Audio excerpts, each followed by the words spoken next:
In the vast vacuum of space, the universe's most exciting cosmic sporting event unfolded in utter silence, somewhere past the fringes of sanity and several tax zones.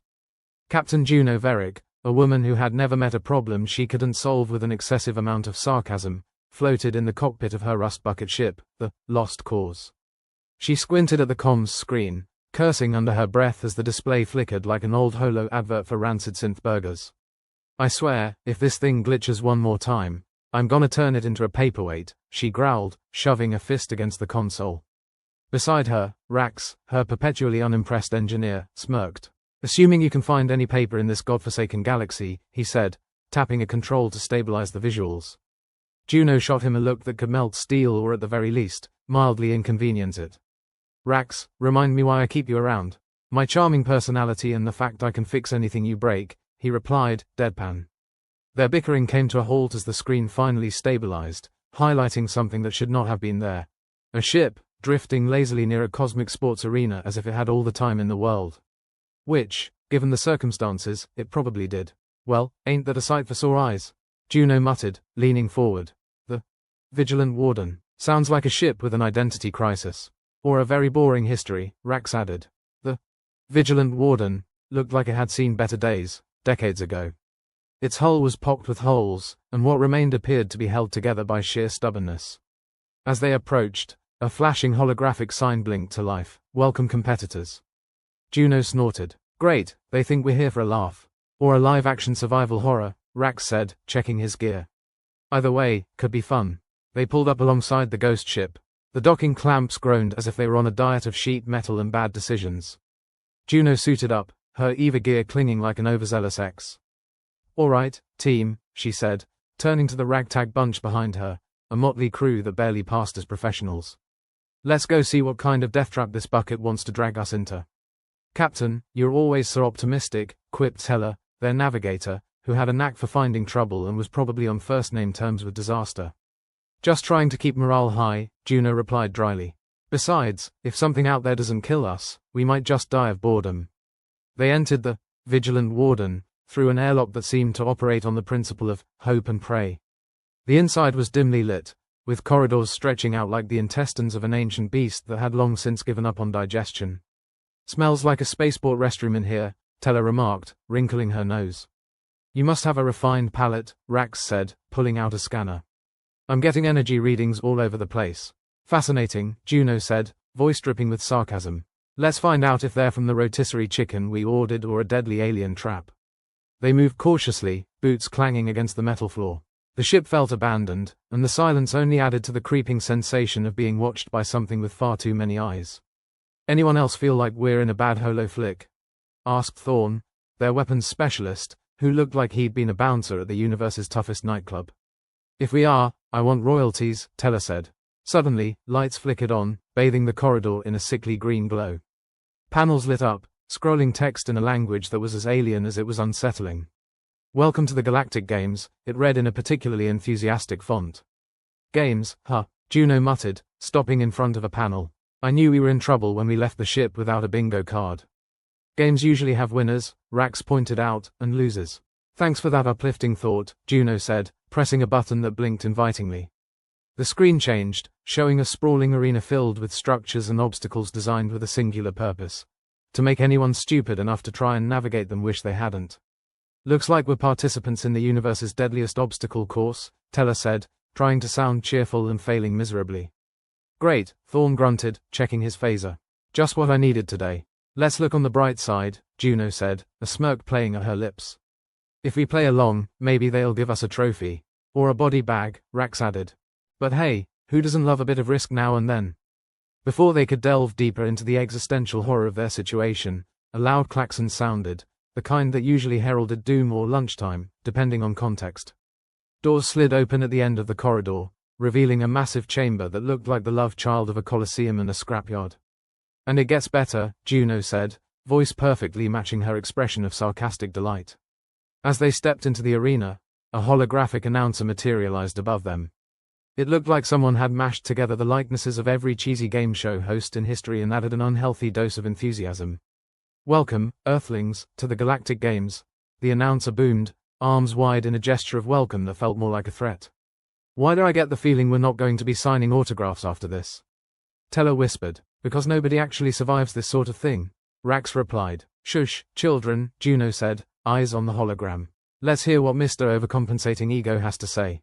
The announcer continued, oblivious to, or perhaps delighting in, their discomfort. You lucky contestants have been chosen to participate in a series of challenges designed to test your endurance, wit, and survival instincts against the fiercest competitors from across the galaxy. Oh, joy, Thorn grumbled. And the grand prize? The announcer shouted, pausing for dramatic effect, is the honor of living to compete another day. Just what I've always wanted, Juno said dryly, a lifetime supply of terror. As the hologram flickered out, the arena came to life. Walls shifted, obstacles rose, and from the opposite end, the first of their opponents emerged.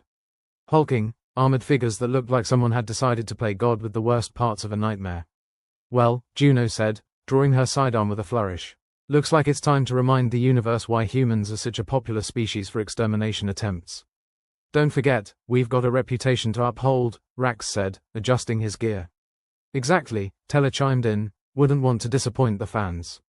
Let's give Em a show, Thorn added, his grin as sharp as his aim. With that, the games began, and humanity's finest, or at least, humanity's snarkiest, prepared to stake their claim in the galaxy's strangest sporting event. The stakes were high, the odds were long, and the humor was dark enough to blot out the sun. Just the way Juno liked it. Juno stood in the arena, listening to the echo of that ridiculous holographic announcer's voice fade away. It was like being serenaded by a malfunctioning toaster with a hero complex. She cast a sideways glance at her crew, who were doing a fine job of looking unimpressed. Or terrified. Sometimes it was hard to tell the difference. Well, we've officially hit a new low, folks, she said, holstering her sidearm with an air of resignation.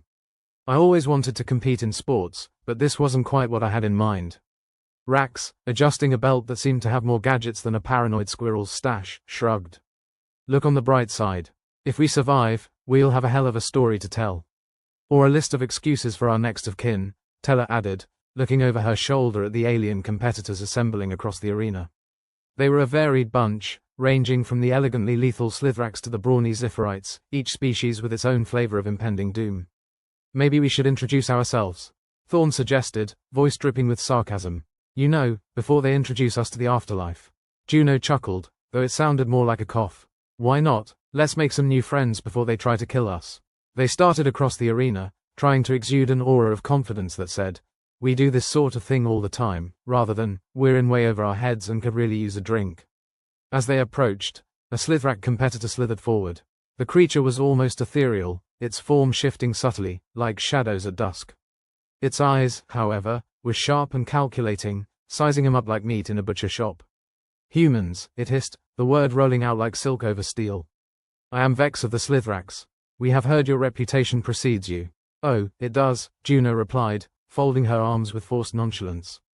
Usually by about 10 minutes, followed closely by the authorities.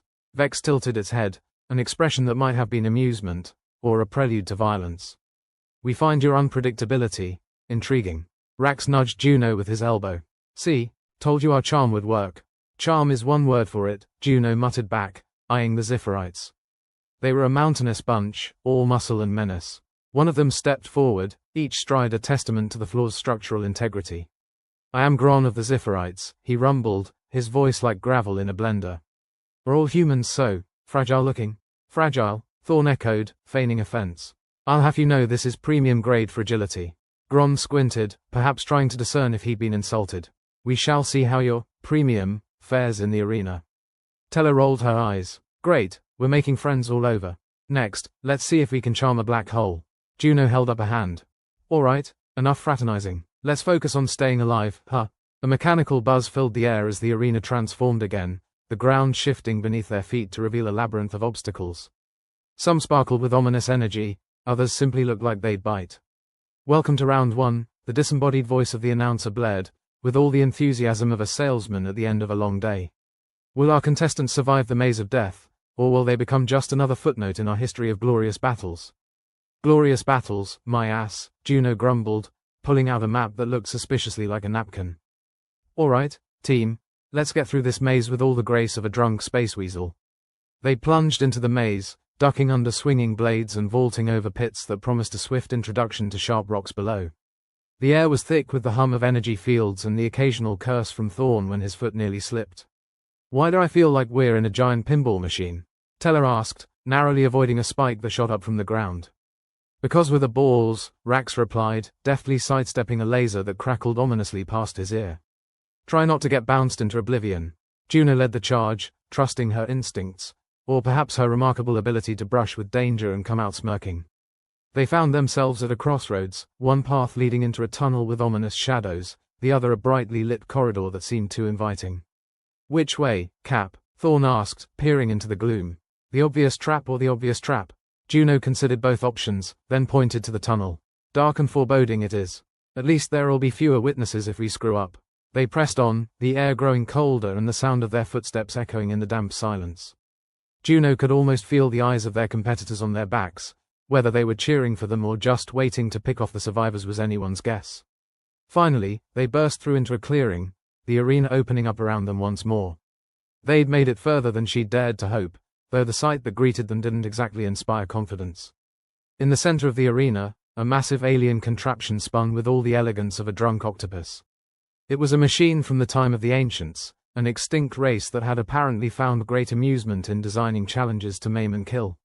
"Well, isn't that a cheerful relic?" Juno mused, trying to decipher its purpose. "Looks like this thing has been out of warranty for a few millennia." "Just like everything else in this place," Rax muttered, pulling out a tool that resembled a spork. "I might be able to hack it, but it's going to take some time." "Time we might not have," Teller warned, as a Zipherite roared from across the arena, charging at them with all the subtlety of a freight train. "Then let's make every second count," Thorn said, leveling his weapon and firing a warning shot that exploded in a shower of sparks near the Ziphorite's feet. The beast hesitated, which was all the opening they needed. Juno fired at the contraption, hoping to at least distract it, or, in her most optimistic moments, shut it down. "Rax, any luck?" she called, keeping her eyes on both the impending threat and the spinning device. "If by luck you mean I haven't turned it into a bomb, then yes," Rax replied, fiddling with wires that looked ready to snap. The machine whirred angrily, gears clanking and lights flashing as it adjusted to their interference. A low hum began to fill the air, rising to a shriek that set Juno's teeth on edge. "Whatever you're doing, do it faster," Thorn urged, while firing another shot to keep their foes at bay. "Easy for you to say," Rax grumbled, his fingers moving with the dexterity of a man who knew one wrong move could reduce them to atoms. "Got it." With a final spark and a hiss, the machine ground to a halt, its lights dimming and its threatening hum falling silent. The arena fell into a tense quiet, interrupted only by the frustrated growls of their alien competitors, who had stopped their advance.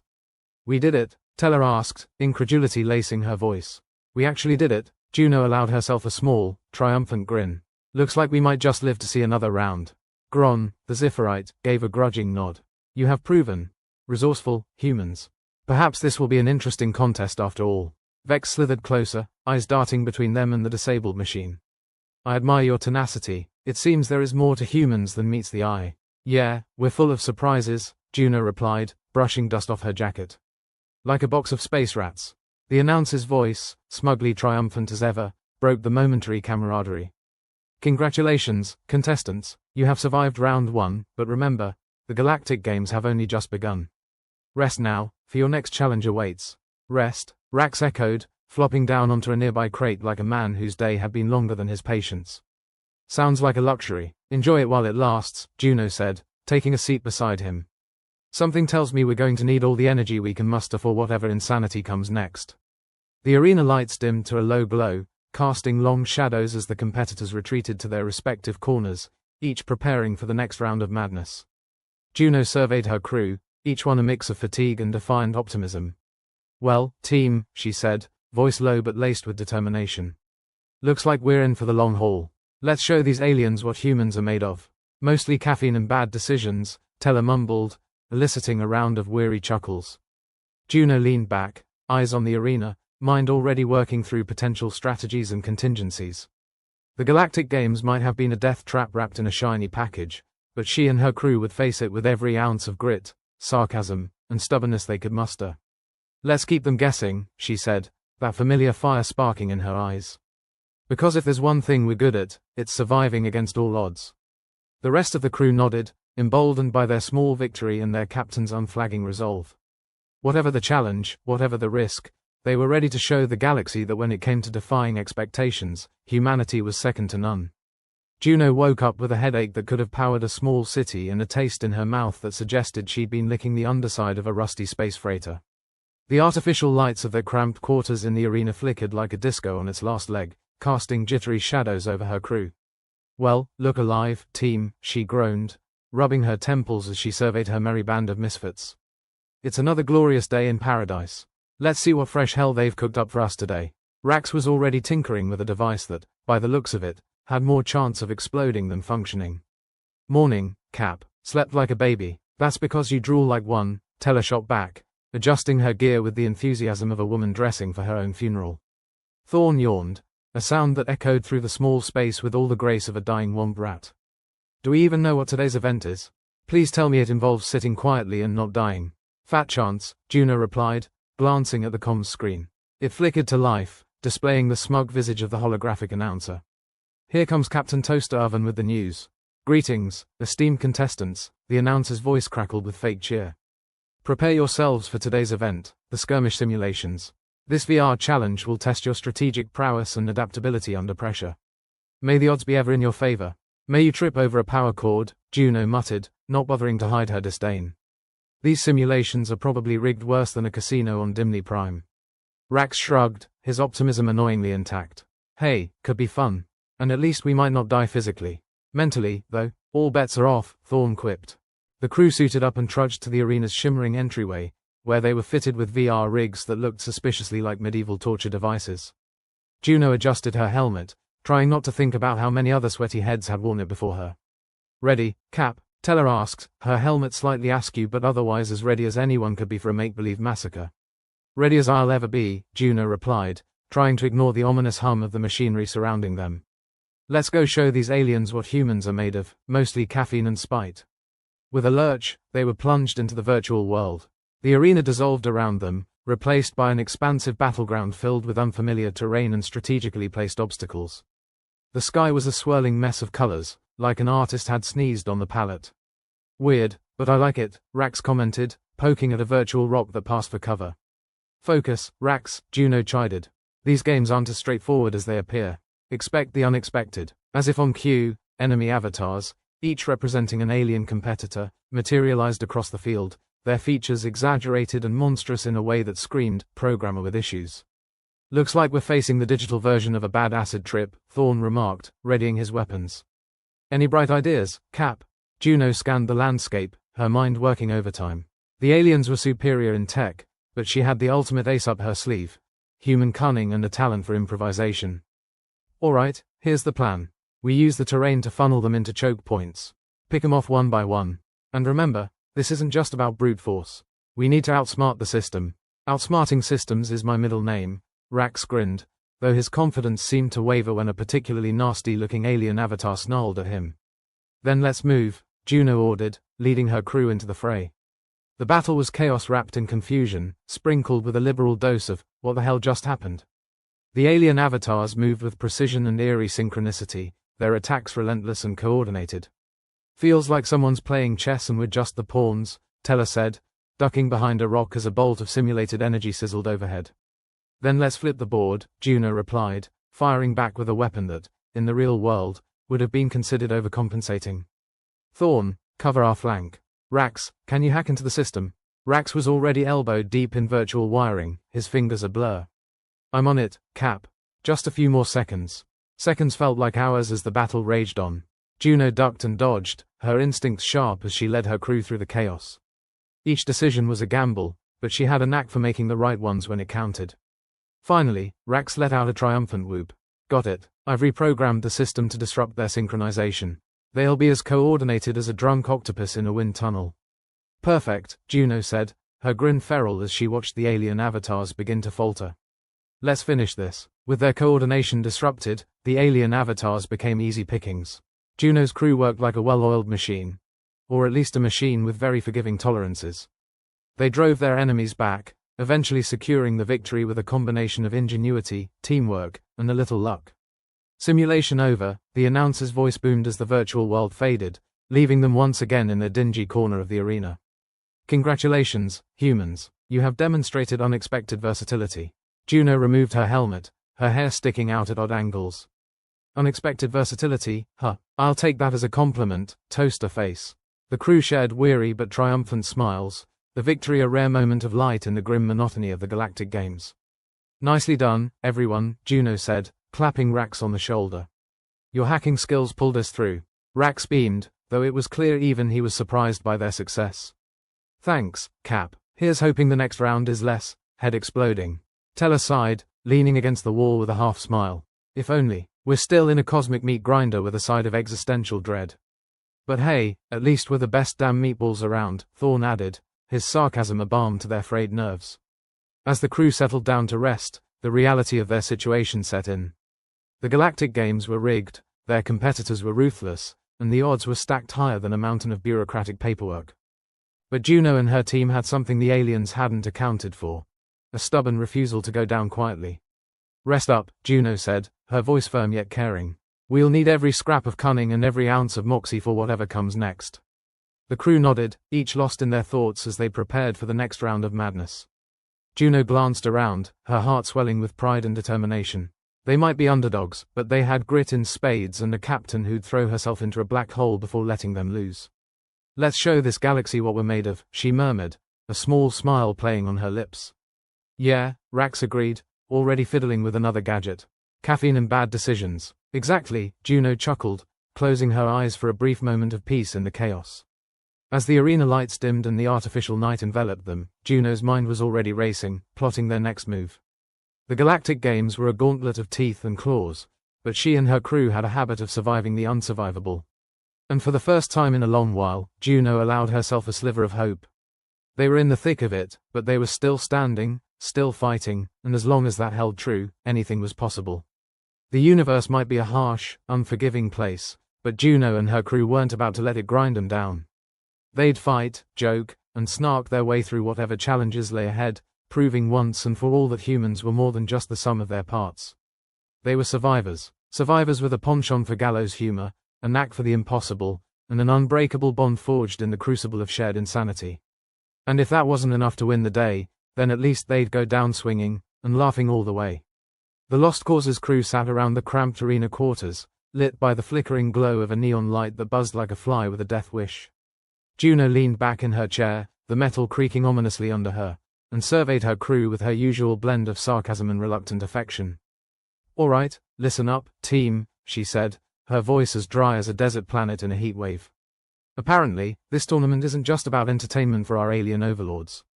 It's a test. A test, Rax piped up, his eyes wide with the kind of innocent curiosity that made Juno want to strangle him with his own optimism. You mean like a test of skill and valor? More like a test of who's the galaxy's biggest sucker, Teller interjected, her voice dripping with its usual dose of acid. Word is, the losers don't just go home with their tails between their legs. They vanish. Vanish, as in, poof, no more? Thorn asked, his skepticism as thick as the layer of grime on their ship's hull. Juno nodded, her expression grim. Vanished. As in, nobody's heard from them again. Best guess is they're either being ground into space paste or sold as exotic pets. Great. So, we're on a cosmic game show with a side of existential dread, Teller said, crossing her arms. Can't wait to see what's behind door number 2. The room fell silent, the weight of their predicament sinking in like a lead asteroid. The Galactic Games were less of a sporting event and more of a gladiatorial trial with a dash of interspecies genocide for flavor. Rax, ever the optimist, tried to lighten the mood. Well, at least we're good at not losing. Right, Cap, let's pray to whatever god listens to idiots like us that you're right, Juno replied, though the corners of her mouth twitched upwards in reluctant amusement. But we can't afford any more slip-ups. We need to tighten up, watch each other's backs like our lives depend on it, because they do. Teller's eyes narrowed as she glanced at each crew member in turn. And what about the hostility from the other teams? It's like they've smelled blood in the water and decided our necks are on the menu. That's what happens when you're the underdog with a target painted on your back, Juno said, running a hand through her hair, which was tangled enough to qualify as its own small ecosystem. We're the only humans here, and apparently, the galaxy's decided we're expendable. No pressure, eh? Thorn said, with just enough sarcasm to make it clear the pressure was very much on. It's just our entire species' reputation on the line. Look, we handle the other competitors by doing what we do best, Juno said, a glint of determination in her eyes. Outthink, outmaneuver, and outsnark the lot of them. If we can keep 'em off balance, we've got a fighting chance. Rax nodded, though his expression remained thoughtful. We'll have to keep an eye on Vex, too. That Slithrak is craftier than a politician at a budget meeting. Juno nodded in agreement. Vex was a wild card, the kind of opponent who played three-dimensional chess while everyone else was still figuring out checkers. We'll have to be ready for anything. Ready for anything, Teller repeated, her voice low. Easier said than done. The tension in the room was palpable, each crew member lost in their own thoughts. The Galactic Games were a brutal, unforgiving gauntlet, and their chances of survival were slimmer than a supermodel on a diet planet. Well, at least we're all in the same sinking spaceship together, Rax said, trying for levity and landing somewhere near nervous hysteria. Yeah, Thorne agreed, his tone dry as a Martian desert. Nothing unites like the prospect of imminent doom. Rest up, Juno ordered, her voice cutting through the gloom like a knife. We'll need all the rest we can get before the next round of this cosmic circus kicks off. The crew dispersed, each finding a corner of their cramped quarters to collapse into. As Juno lay back on her bunk, she let her mind drift, plotting strategies and contingency plans that all seemed to end with them going up in flames. But they weren't beaten yet. Not by a long shot. The next morning, or what passed for morning when your circadian rhythm was as confused as a cat in a dog park, Juno gathered her crew and headed to the arena. The lights overhead flickered nervously, as if unsure they wanted to witness the carnage about to unfold. All right, folks, Juno said, adjusting her VR rig with the practice of someone who had resigned themselves to wearing uncomfortable headgear for eternity. Let's go out there and prove we're not just the galaxy's comic relief. Rax gave a shaky thumbs up. And if we fail, we do it with style. Style, sarcasm, and maybe a little screaming, Teller quipped, her helmet slipping down over her eyes. Just another day at the office, Thorne added, his weapon slung over his shoulder with casual nonchalance. With a shared nod, the crew stepped into the simulation chamber, the world dissolving around them and reforming into a barren wasteland dotted with jagged rocks and the occasional pit of bubbling lava, a landscape that screamed, alien death trap, as loudly as possible. Home sweet home, Juno muttered, her eyes scanning the terrain for any sign of their competitors. It didn't take long for the alien avatars to appear, materializing with the kind of dramatic flair that made Juno want to throw up in her mouth a little. They were bigger, badder, and more ornery than ever, their hostility practically a tangible force. Looks like the gang's all here, Teller said, her weapon at the ready. And they brought friends. Time for plan A, then, Juno replied, her mind a maelstrom of calculations. Rax, see if you can hack the environment controls. Maybe we can turn this death trap into something a little more user-friendly. Rax nodded, fingers flying over his console as he worked his magic. I'll see what I can do. With any luck, I can make the lava pits actually helpful instead of, deadly. Juno and the rest of the crew took up positions, ready to fend off the first wave of attackers. The air crackled with tension as the alien avatars surged forward, their weapons gleaming menacingly. Well, here goes nothing, Thorne said, opening fire with the kind of precision that made Juno grateful he was on their side. The battle was a blur of chaos and noise, the alien avatars pressing their assault with mechanical precision. Juno ducked and weaved, her instincts sharp, firing off shots and barking orders as she tried to keep her team alive. Rax, any luck with those controls? She shouted over the din. Almost there, Rax replied, his voice strained with concentration. One more second, got it. Suddenly, the ground beneath their feet shifted, the lava pits retracting into the earth and reforming as harmless pools of water. The aliens hesitated, momentarily thrown off balance by the unexpected shift. That's our opening, Juno barked, leading her team in a counterattack that pushed the aliens back on their heels. The tide began to turn, the alien avatars faltering as the Lost Cause crew pressed their advantage.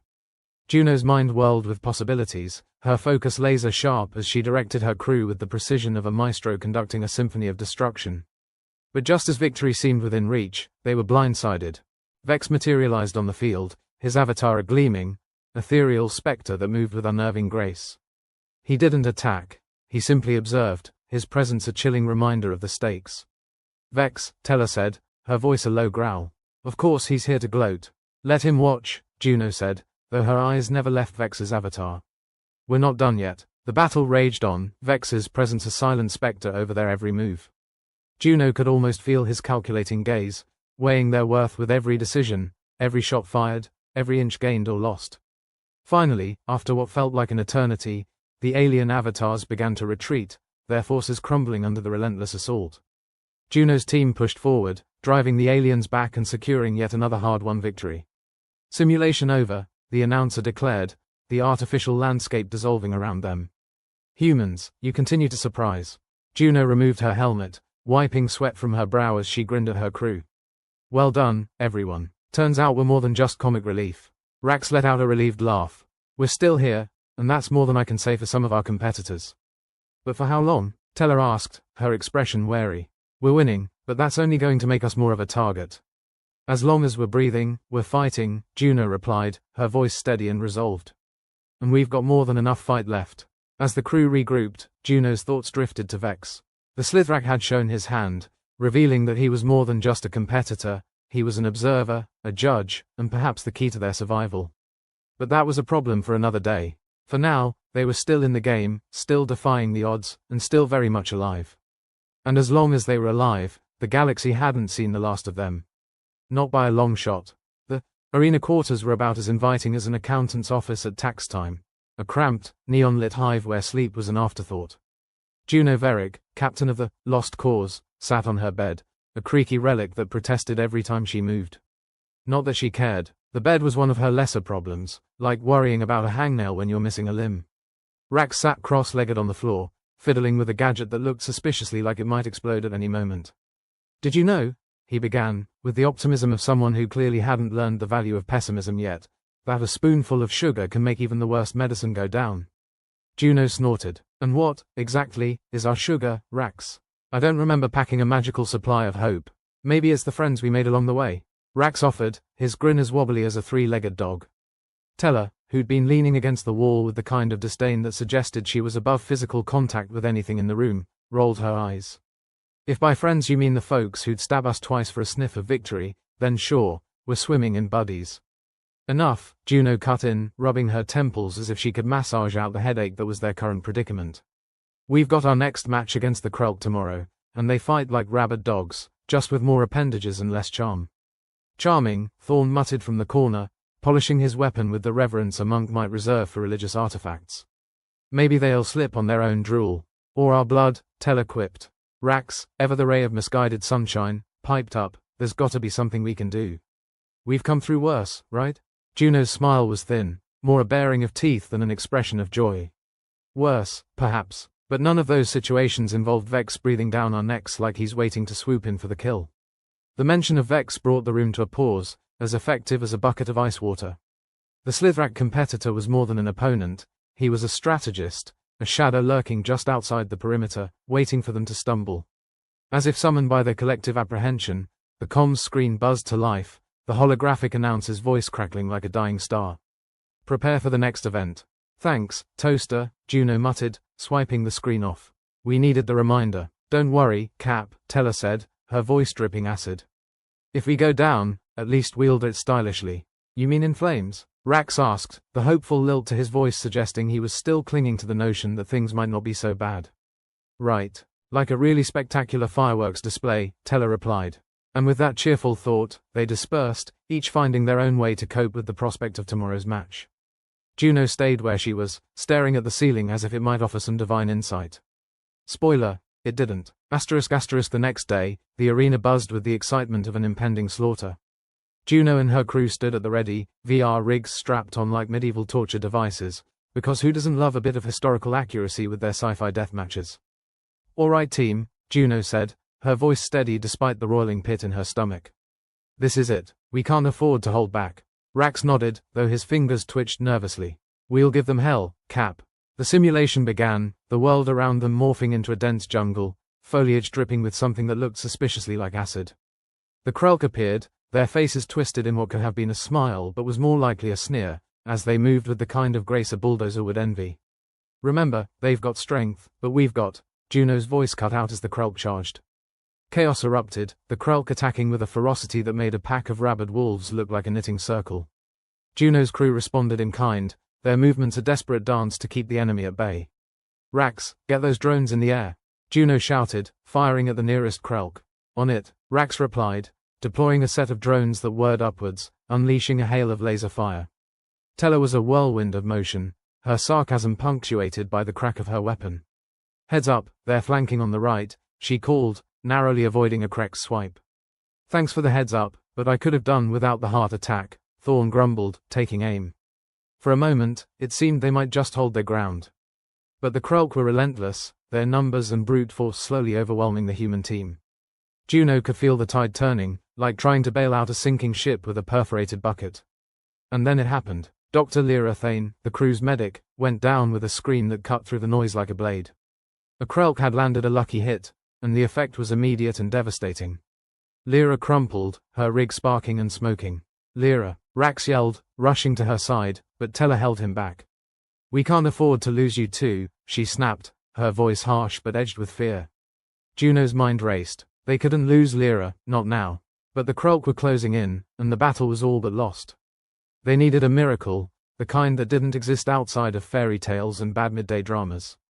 Desperation clawing at her, Juno's gaze landed on a strange, flickering object at the edge of the simulation, a glitch, a ghost in the machine.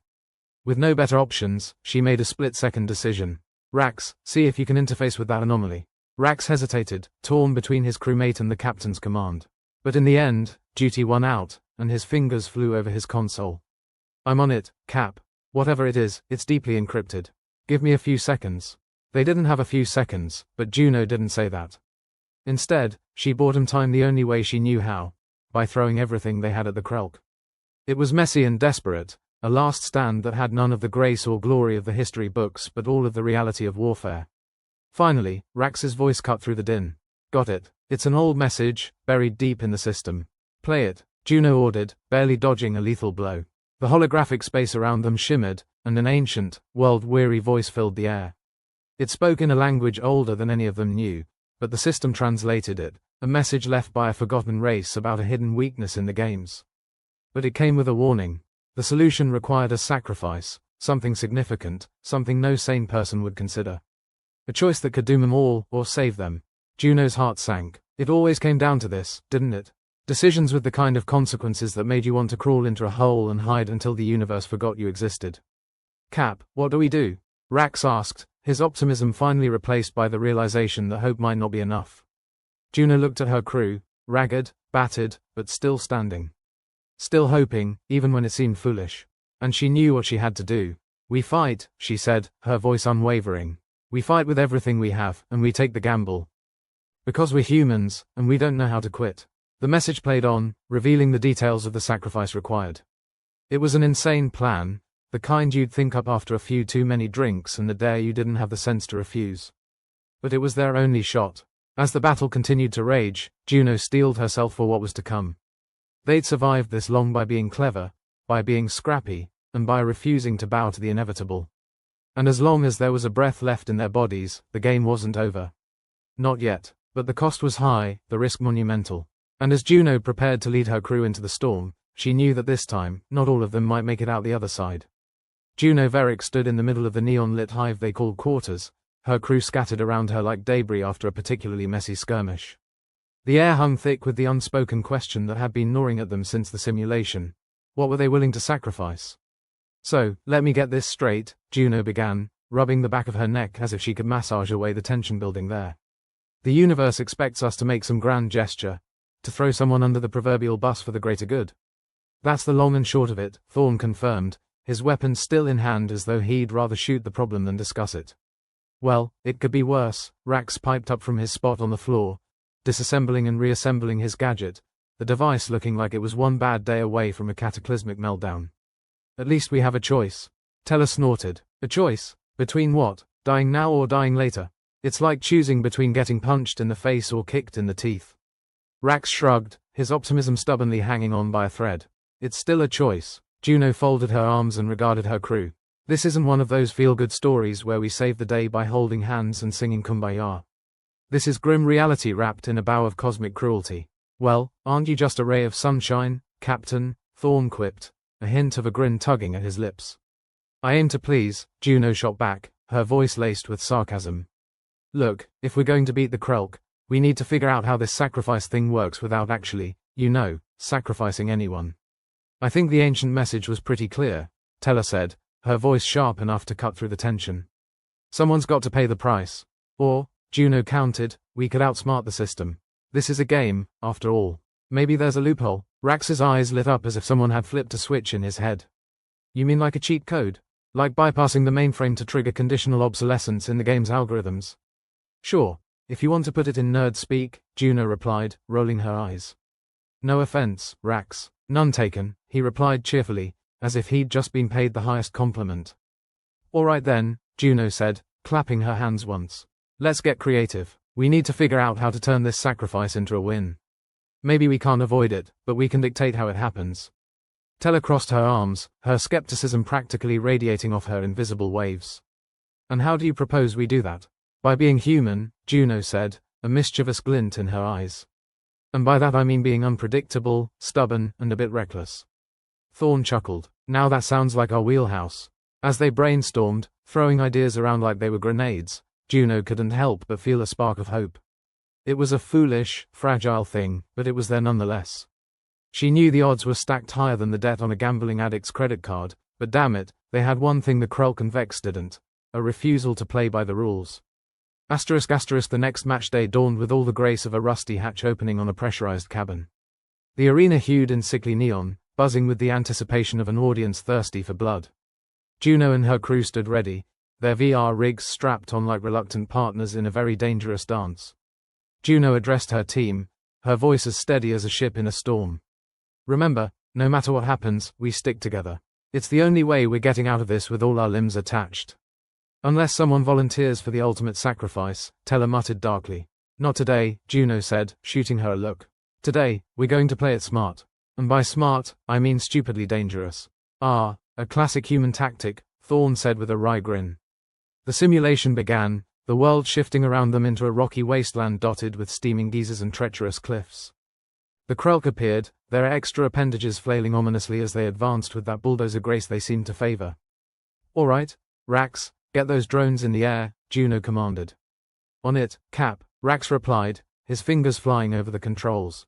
The drones took off, buzzing toward the Krulk like angry hornets wielding tiny laser death. Stick to the plan, Juno said, her voice a calm counterpoint to the chaos around them. We draw them toward the cliffs. Make them think we're cornered. The crew moved as one, a ragtag band of humans using wit and sheer bloody-mindedness to keep the Krulk at bay. It was a strategy that relied on the Krek's arrogance, on their belief that humans were no more than a minor inconvenience in their path to victory. And it worked. Bit by bit, the Krulk were lured toward the cliffs, unaware they were walking into the trap the humans had laid.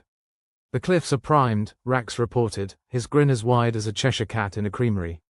Then let's give them a show, Juno replied, her heart pounding in her chest like a war drum. At her signal, the drones released their payload, a carefully calculated barrage that triggered a chain reaction in the unstable rock. The cliffs gave way with a rumble that shook the simulation, crashing down on the Krulk with all the subtlety of a sledgehammer to the face. The Krulk howled in dismay, their numbers suddenly and violently reduced. It wasn't a complete victory, but it was enough to buy Juno and her crew some breathing room. Nice work, Thorn said, his voice laced with admiration. You really did have a plan. Of course, Juno replied, grinning despite herself. I just didn't think it would actually work. Well, color me impressed, Tella said, her sarcasm tempered with genuine relief. As the dust settled and the Krulk regrouped, Juno's mind was already working on their next move. They couldn't rest on their laurels, the fight was far from over, and the specter of sacrifice still loomed large over them. All right, everyone, Juno said, gathering her crew around her.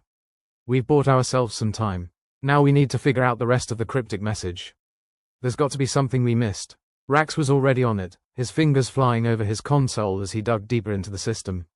There might be a secondary protocol, he said, his eyes glued to the screen. Something linked to the message that could change the outcome. Let's hope it doesn't involve more cliffs, Tella said dryly. Juno nodded, her mind racing. The stakes were higher than they'd ever been, but she felt a strange sense of calm settle over her. They'd come this far together, through hell and high water, and she had no intention of letting a little thing like an alien death game tear them apart. Whatever happens, she said, her voice firm, we stick to our humanity. It's our greatest weapon. That and the big guns, Thorn added with a grin. Yes, Thorn, Juno said, unable to suppress a chuckle. That and the big guns. The simulation reset, the Krulk reforming, more cautious now after their unexpected setback. They approached with a new wariness, their eyes watching the humans with a mixture of respect and loathing. Juno's crew fell into formation, their familiarity with each other's movements a testament to their time spent fighting together. And as the Krelk closed in, Juno couldn't help but feel a flicker of pride for her ragtag team. "Ready?" she asked, meeting each of their eyes in turn. "Ready," they chorused, their voices a collective promise. As the Krelk charged, Juno's mind was already on the next step. They'd won a battle, but the war was far from over. And somewhere out there, Vex was watching, waiting for them to slip. But Juno Veric wasn't about to give him the satisfaction.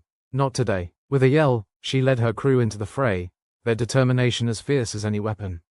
And as long as they had that, and each other, they'd keep fighting, no matter what the universe threw at them. As the dust settled and the echoes of battle faded, a quiet resolve filled the air. They were far from safe, but in that moment, they were alive. And sometimes, in a universe hell-bent on reminding them of their fragility, that was enough. The lost cause drifted in space like a beacon tossed from a speeding car. Inside, Captain Juno Veric paced the bridge, her expression grim as a funeral. "All right, crew, listen up," she announced, her voice a mixture of command and impending dread. "We've got one shot at this, and I'd rather not have my last words be, oops."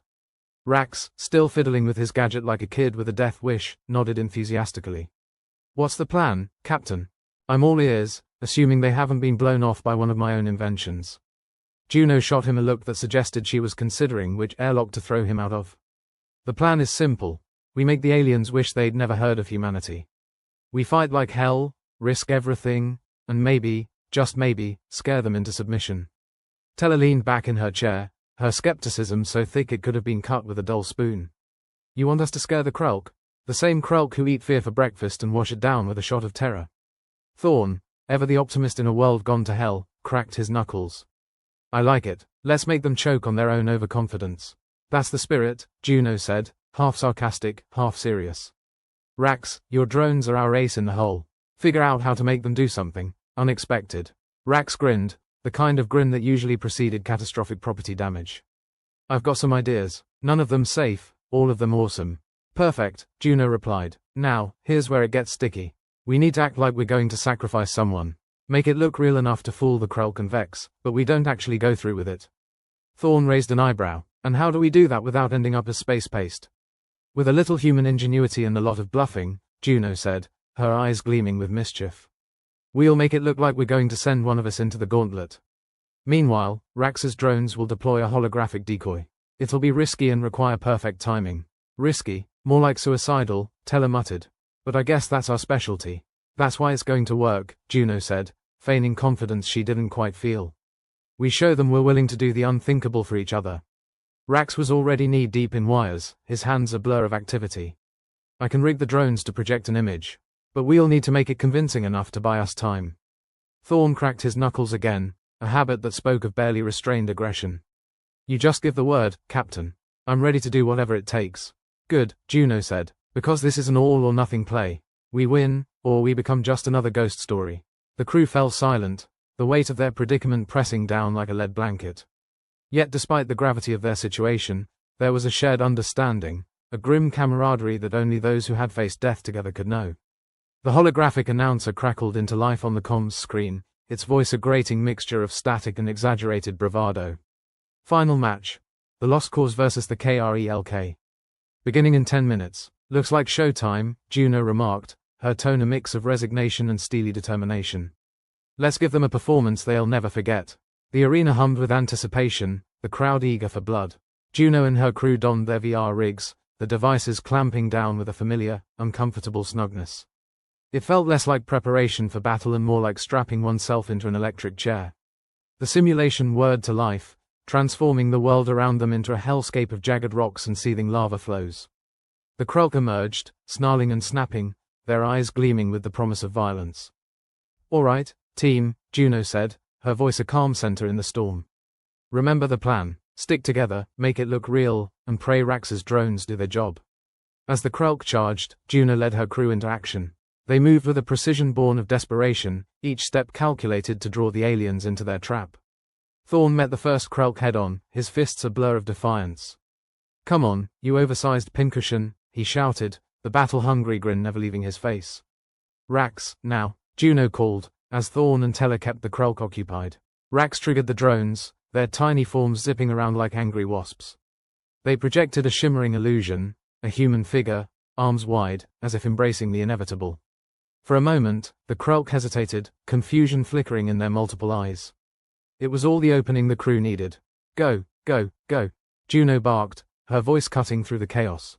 The crew surged forward, exploiting the Krek's momentary lapse in judgment. Thorn's fists were a relentless barrage, Teller's quick movements a dance of death. They fought with a fury that belied their small numbers, each strike a testament to the human spirit, or sheer bloody-mindedness. The drones continued their charade, the holographic figure shimmering with ethereal light. The Krulk, caught between their instincts and the bewildering spectacle, began to falter. Keep it up, Juno urged, her heart pounding like a war drum. As if sensing the shift in momentum, the Krulk grew more aggressive, their attacks frenzied and wild. But the humans held their ground, refusing to yield. Finally, after what felt like an eternity, the Krulk began to retreat, their confidence shaken. The drones had done their job, sowing confusion and fear in equal measure. The holographic announcer's voice cut through the simulation, its tone incredulous. The lost cause has won. Juno's crew gathered around her, breathless and battered but undeniably alive. Well, I'll be damned, Teller said, a rare smile breaking through her cynicism. We did it, Rax breathed, his eyes wide with disbelief. Juno nodded, her gaze sweeping over her crew. We did it together, and we showed them what humans are really made of. Thorn laughed, a sound filled with relief and triumph. So, what's next, Captain? Another impossible mission? Let's take it one miracle at a time, Juno replied, her voice tired but proud. As the simulation faded, the arena erupted in chaos. The crowd, once baying for blood, now roared with a mix of anger and begrudging admiration. The Galactic Games had never seen anything like it, a team willing to sacrifice everything for one another, and in doing so, achieving the unthinkable. In the control room, Vex watched with narrowed eyes, recognizing the threat that humanity posed. It wasn't their technology or their numbers that made him dangerous, it was their unpredictability, their refusal to be beaten. Juno, catching her breath, looked at her crew. Let's get the hell out of here before they change their minds. As they made their way back to the lost cause, the realization of their victory began to sink in. They had defied the odds, cheated death, and made the universe take notice. And as long as they had that, and each other, they'd keep fighting, no matter what came next. Because in a universe that thrived on cruelty and despair, they'd shown that humanity's greatest strength was not in its technology, nor its firepower, but in its heart. All right, team, Juno said, her voice carrying a note of finality. Let's go home. As the lost cause powered up and drifted away from the arena, leaving behind a galaxy that would never be quite the same, Juno couldn't help but smile. They had played the game on their own terms, and in doing so, had changed the rules forever. In a universe that expected sacrifices, they'd given him something far more valuable, a reminder that humanity, for all its flaws and failings, was a force to be reckoned with. And somewhere, out in the vast expanse of space, the Krulk and their ilk would remember the day they were bested not by might, but by the unyielding human spirit. As the stars stretched out before them, Juno and her crew knew one thing for certain. This was just the beginning. And whatever came next, they'd face it together, because in a universe determined to break them, they'd shown they couldn't be broken. As the lost cause drifted from the cosmic sports arena, a battered tin can propelled by hope and a questionable fuel mixture, the mood on board was a strange brew of elation and existential dread. Well, that was fun, Juno said, her voice dripping with the kind of sarcasm you'd find at the bottom of a cheap whiskey bottle. Anyone else feel like we just danced one too many rounds with a cosmic chainsaw? Rax, surrounded by his army of drones, grinned like a mad scientist fresh off a caffeine bender. I told you it would work. Never doubt the power of reckless ingenuity and a bit of holographic smoke and mirrors. Remind me to doubt you next time, Teller chimed in, her words sharp enough to cut through the ship's recycled air. I prefer my heart rate at resting dog, rather than rabbit in a trap levels. Thorn stretched, muscles popping like fireworks. We gave those Krulk a right good thrashing, didn't we? Might even have knocked some sense into assuming they had any to start with. Which is a generous assumption, Juno added. But hey, if they're dumb enough to underestimate us again, that's their problem. The comms screen flickered, static dancing before the familiar, grating voice of the holographic announcer cut in. Attention, the Galactic Games congratulate Team Lost Cause for their unexpected victory. Diplomatic inquiries have been initiated. Juno rolled her eyes. Diplomatic inquiries, great, that's just what we need. A bunch of bureaucrats poking around, trying to figure out if we're a threat or just a cosmic fluke. Fluke, Thorn scoffed. We were bloody brilliant. Yeah, and if we're not careful, we'll be brilliantly dissected to find out how, Teller muttered. I've no interest in becoming a science project, thank you very much. Rax patted his drones like they were loyal hounds. You worry too much. We've got these little guys, don't we? They'll keep us safe. Until they explode, Juno said, her tone flat. Which, knowing you, is a distinct possibility. The ship hummed softly, the engines a comforting background noise as they cruised through the void, leaving behind the arena and all its bloodthirsty spectators. What's next then, Captain? Thorn asked, ever the eager beaver, or whatever space equivalent of a beaver might be lurking out there. We've shown him what we're made of. What's stopping us from turning this little victory into a big one for humanity? Juno considered this, her mind a whirring turbine of thoughts. The Galactic Games had been a test, a gauntlet thrown down by alien overlords who believed humanity to be a species of little consequence. Yet here they were, a ragtag crew who'd snatched victory from the jaws of defeat with a bit of bravado and a whole lot of bluffing. Possibilities, Juno finally said. We've opened a door. Whether or not we walk through it, and what's on the other side, is a different story. Rax's eyes gleamed with mischief. I've always liked new stories, especially those where we aren't the ones getting our asses handed to us. Teller snorted. You just like any story that involves explosions. As long as we're not the ones exploding, Juno interjected. We've got a chance here. To do more than just survive. We could forge alliances, make them respect us, or at least fear us enough to leave us alone. Thorn nodded. Sounds good. Beats being another forgotten footnote in the galactic history books. Assuming there are books, Teller added dryly. More likely just data streams or whatever passes as alien Wikipedia. Either way, I'd rather not end up as human crew. Exhibit A in what not to do, Juno said. We've got to be smart about this. Diplomatic inquiries mean they're curious, maybe even a bit nervous. We need to play on that. How do we do that? Rax asked, his fingers twitching with the desire to tinker. We can't just send them a letter, can we? Dear aliens, please be our friends. Love, Team Lost Cause. Juno snickered. Something like that, but with fewer hearts and smiley faces. We need to show them that we're not just a one-off act. That we're dangerous because we're unpredictable, and unpredictable because we're human. Thorn leaned back, a satisfied grin on his face. Well, if unpredictable is the goal, we're already halfway there. Halfway to an asylum, maybe, Teller shot back. But I suppose that's what makes us interesting. As the Lost Cause navigated the treacherous paths of space, the crew fell into a contemplative silence. They'd survived against the odds, but survival was only the beginning. Now came the hard part, figuring out just what to do with their newfound notoriety. The comms screen pinged again, this time displaying a message from the Galactic Council. Juno eyed it warily, like a cat assessing a particularly suspicious puddle of water. Here we go, she muttered, opening the message. The text scrolled across the screen in stark, no-nonsense font.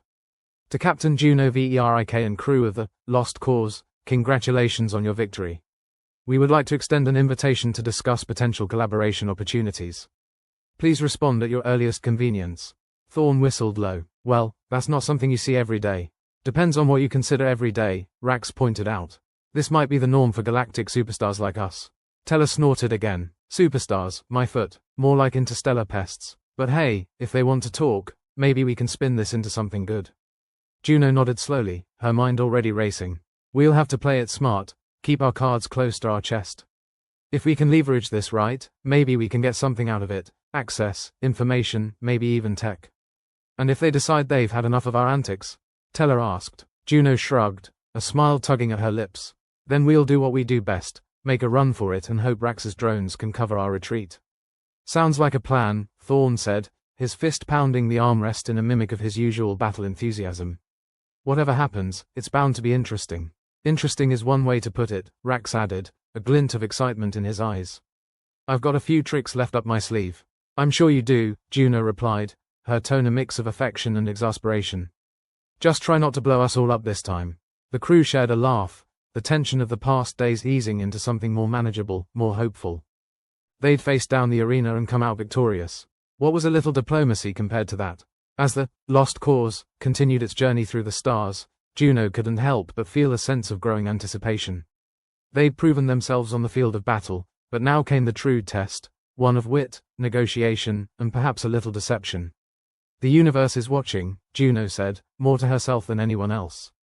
Let's give them a show they won't soon forget. Rax saluted with mock seriousness.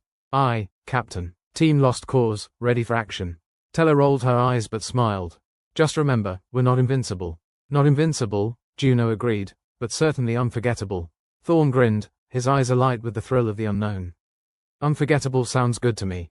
As they left the arena behind, the Lost Cause and her crew set their sights on the horizon, a new chapter waiting to be written. In a universe full of uncertainties, one thing was clear. They'd make their mark, no matter what it took. And as the stars stretched out before them, the promise of future adventures glimmered on the horizon, a testament to what they'd achieved and a beacon of what was yet to come. To the future, Juno said, raising an imaginary glass. To the future, her crew echoed, their voices filled with a mix of defiance and determination. Because if there was one thing the universe should have learned by now, it was that humanity, for all its flaws and foibles, was not easily forgotten or dismissed. And as the Lost Cause sailed boldly into the unknown, they carried within the legacy of their victory and the promise of what lay ahead.